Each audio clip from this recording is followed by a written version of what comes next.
All right, so today is June 11th, and last night at about 9:40 p.m. I hit two deers right over there where I'm parked. So this is State Highway 13 in Wisconsin, heading west, and this is just kind of me coming back up right in the morning. I think it's around 8:45 right now, to just kind of look at where the incident happened. And it's really, I was just being curious as to how far down I slid after I hit the deer.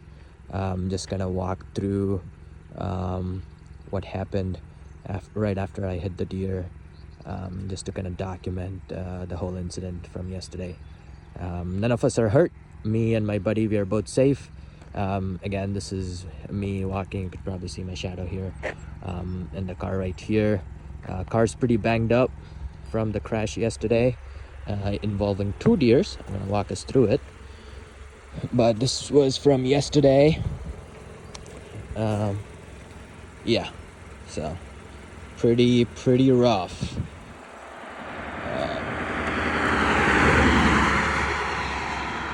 Okay, so last night at around again 9:40 p.m. I'm headed west on State Highway 13 right here, and I'm on cruise control doing 60 miles per hour. The speed limit's 55, so I'm only 5 above. So as I'm driving down, driving towards west on State Highway 13, right after Windy Lane, I see two deers pop right up from that ditch on the right side. And you can kind of see the tire marks and the blood marks after I hit the deer.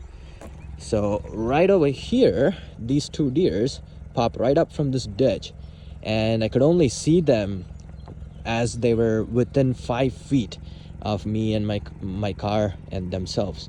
So I couldn't see them from behind. Obviously it's 9:30, 9:40 in the night last night, so pretty low visibility out here. So again, two deers just back to back popped right up over here.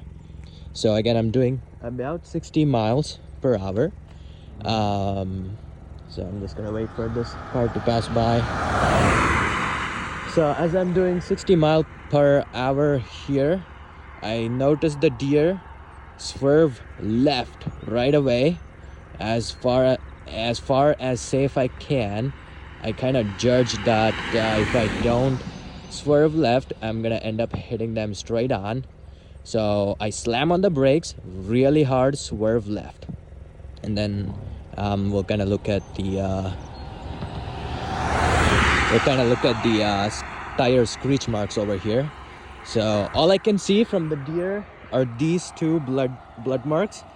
Looks like the deer got lucky. So this is the only two blood marks that I see. But as you can see, we start the tire screeching marks from over here, so we can see all the way down, and then I end up in that ditch over there. I actually passed the ditch and end up in a farmland. We're just gonna take a walk here. So again, deers pop up right here.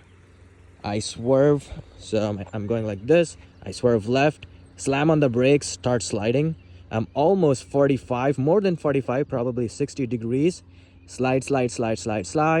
I'm fully on the brakes, and you can kind of see the tires screeching here. So I'm gonna stop talking now. So there's a vehicle coming by too. So as you can see, I'm still sliding with my wheels locked up. So as you can see, that's my right side tire, and that's my left side tire.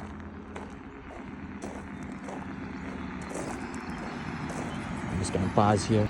So yeah, it was just a delivery driver from FedEx stopping and checking on me as I was recording what's happening. So as we can see, again, I hit the deers over there. I'm fully on the brakes. My right side wheels are locked. Kind of like sideways at this point almost. As you can see, the tire width between the left and the right, and we can see 4 tires already here. So I'm sideways here. I start sliding, and at this point I try to steer back, and I correct myself and headed straight right now into the ditch. and we can clearly see the tire marks. So I'm just gonna walk us through it. So sliding, sliding, sliding.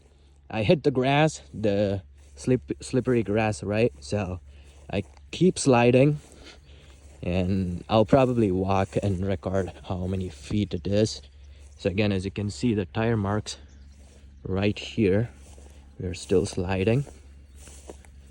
My wheels are locked up, and you'll start seeing some of the car parts here. Here's the first one, probably a headlight casing. Yep, that's the first one. And then this is the farmland fence, right? So here's the fence. It's probably like 50 feet, more than 50 feet from the side of the shoulder of the road.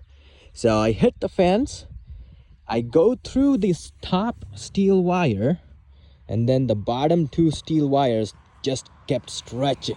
As you can see, some more car parts over here. We can still see my tire marks. So at this point, I'm like completely into the farmland with the steel wire fence being stretched. You can kind of see one here and one over here. I'm fully stretched. The steel wires are in full tension. You can see some more car parts here, probably some mud guards, front right mud guards. So here, there's still the tire marks right here. So I keep stretching the steel wires, and this is where I come to a stop.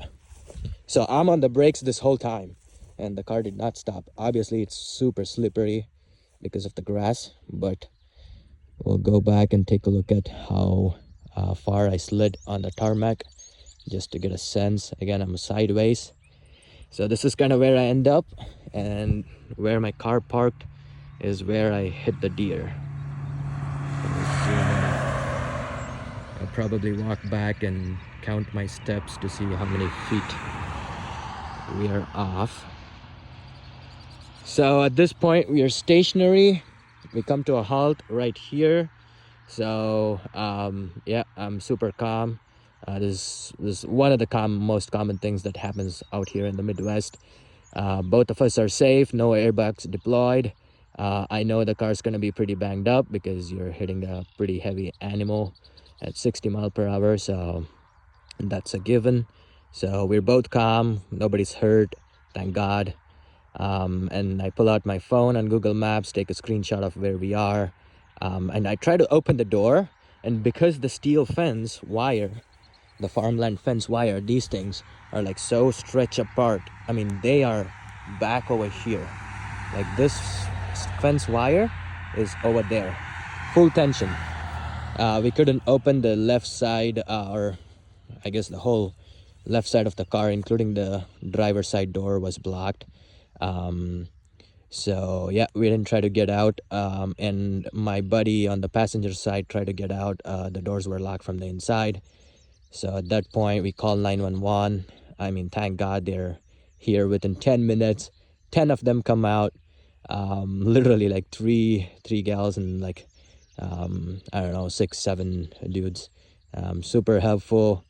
As soon as they come out, they were able to open the door from the outside, so we got out pretty safe. Obviously the passenger door is pretty banged up, so we just kind of slid out of the passenger door. And then it took them about a few times because the car is almost kind of wrapped up in the steel fence wire. So they went forward and back a few times before they could get the car free of the fencing wire. And then they just like made their way down and up. You could probably see tire marks there too, of or tire impressions on the grass. But yeah, I'm just gonna walk back here. Again, this is where we ended up, roughly. You can kind of see the tire marks right there. And yeah, again, car parts, which I'm gonna pick up here. So I can kind of see the steel fence wires all being messed up. Only the top one's intact because we went underneath it, and then the bottom and the middle one just got fully stretched out. So again, steel. I think you can probably see the tire marks better from this direction.